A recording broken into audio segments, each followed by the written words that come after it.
Fala galera, tudo tranquilo? Estamos aqui com a questãozinha da UFU 2021.2, questãozinha que rolou agora no dia 21/8, provinha objetiva, galera, ciclo menstrual, beleza? Vamos falar um pouquinho, né, fazer aquele comentário, dar relembrada, fazer com que essa revisão aqui, meu irmão, sirva para vocês matarem qualquer questãozinha que surgir, seja na UFU, seja no Enem, seja na FUVEST, meu irmão, aqui o papo, cara.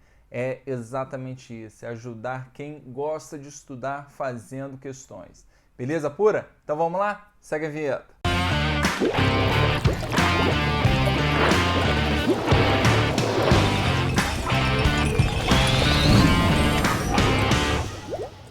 Pronto, galera, estamos de volta. Questãozinha aqui, bonitona, já botei um esqueminha pra gente, meu irmão, porque o enunciado é simples, né? Ele fala o seguinte, ó, vou ler com vocês. No ciclo menstrual, após a ovulação, dois hormônios secretados pelo corpo lúteo estimulam a manutenção e posterior desenvolvimento e revestimento uterino, incluindo alargamento das artérias e crescimento das glândulas do endométrio. Beleza? Então ele quer saber a alternativa que representa esses dois hormôniozinhos. Então vamos se ligar ao seguinte, gente. Ele está falando do pós-ovulação. Pós-ovulação, beleza? É o que ele está querendo caracterizar aqui com a gente. Maravilha. Vamos falar lá do início, né? Já que a ideia é revisar.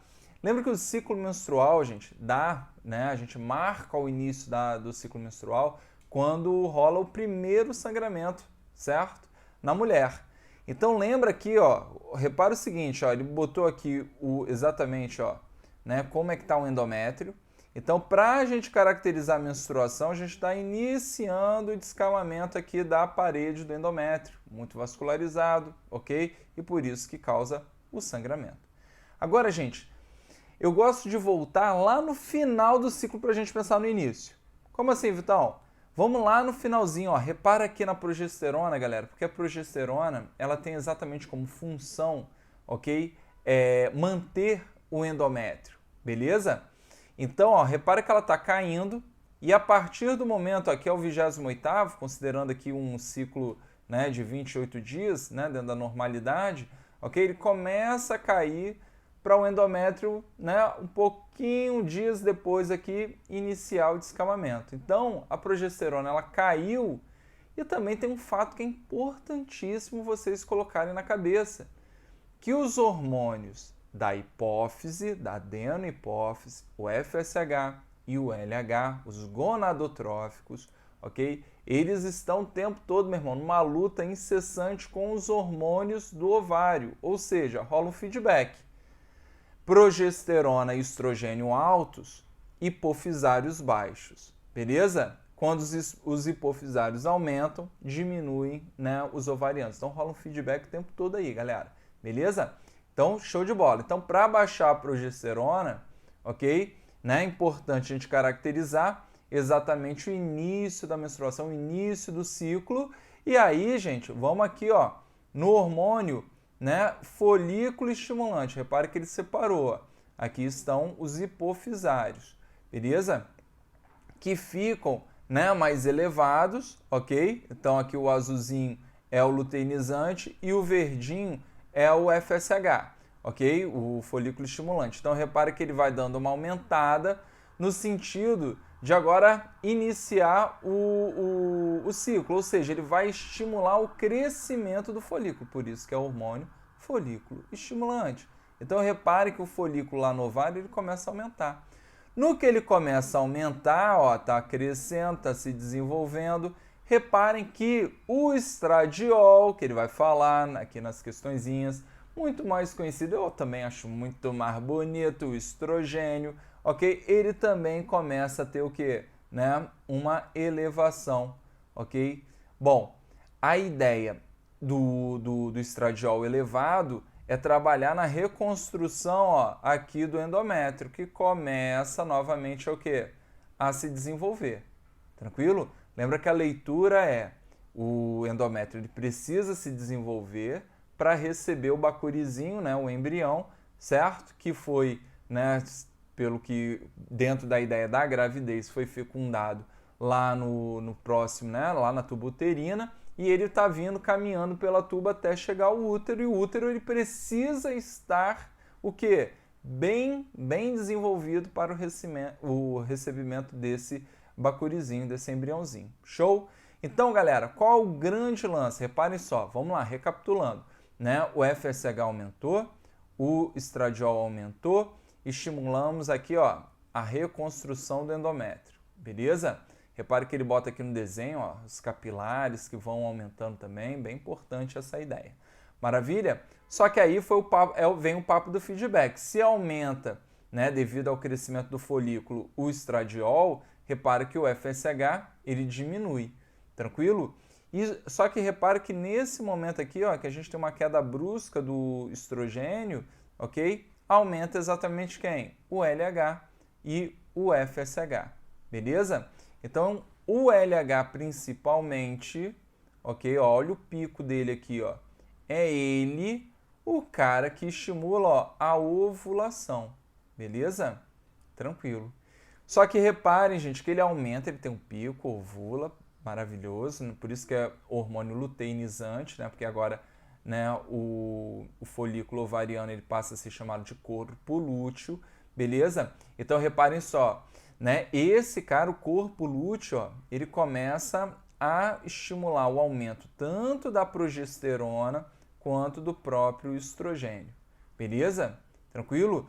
E a gente tem que considerar que se a mulher ovula próximo ao 14º, né, 14º dia, um pouquinho para frente, um pouquinho para trás, né, a gente pode ter a fecundação, né, dependendo aí, né, de uma variaçãozinha que tiver nos dias de ovulação, por isso que a gente caracteriza o período fértil, próximo aqui de 6 a 8 dias, dependendo do autor, beleza? Mas a ideia é que se houver no 14º dia a fecundação, né, já que ovulou aqui, repare que a gente tem uma semana aqui mais ou menos, ó, que, meu irmão, o endométrio ele vai estar extremamente o que, ó, desenvolvido, muito capilarizado e tudo mais, para quê? Para o recebimento do bacurizinho, beleza? Do embrião. Só que aí tem um detalhe, quem é que está alto exatamente nesse momento, galera? Ó, a progesterona e o estrogênio, beleza? E a ideia é, se houver anidação, se o embrião se prender, né, se fixar firmemente ali ao endométrio, a ideia é que a progesterona ó, ela se mantenha elevado, ok? Até o 9º mês da gravidez, beleza? Tranquilo? Lembra que depois do 3º mês, mais ou menos, quem assume né, a função de produzir esses hormônios é a própria placenta. Tranquilo? Beleza? Então, vamos lá, ó. Só para recapitular, galera, fazer aqui a revisão lindona. Né? Menstruou por quê? Sangrou por quê? Progesterona caiu, aumentou o FSH, ok? Estimula o crescimento do folículo. Folículo passa a produzir estrogênio, ok? O estradiol. Repare que ele aumenta muito, né? E aí, ó, a gente tem depois o que? O pico do LH, certo? O LH muito elevado estimula a ovulação. E aí o corpo lúteo passa a produzir progesterona e estrogênio. Enquanto os ovarianos estão altos, né, os hipofisários estão bem baixinhos, beleza?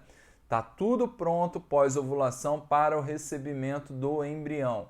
Se fizer anidação, né, mantém elevado progesterona e o estrogênio. Se não houver, ok, a mulher menstrua de novo porque cai a progesterona mais uma vez. Beleza? Tranquilo? Então, galera, como ele está falando do após a ovulação, os dois hormônios secretados pelo corpo lúteo, que estimula a manutenção e posterior desenvolvimento do revestimento uterino, ele está relacionando quem, galera? O estrogênio e a progesterona. Beleza, galera? Tranquilo?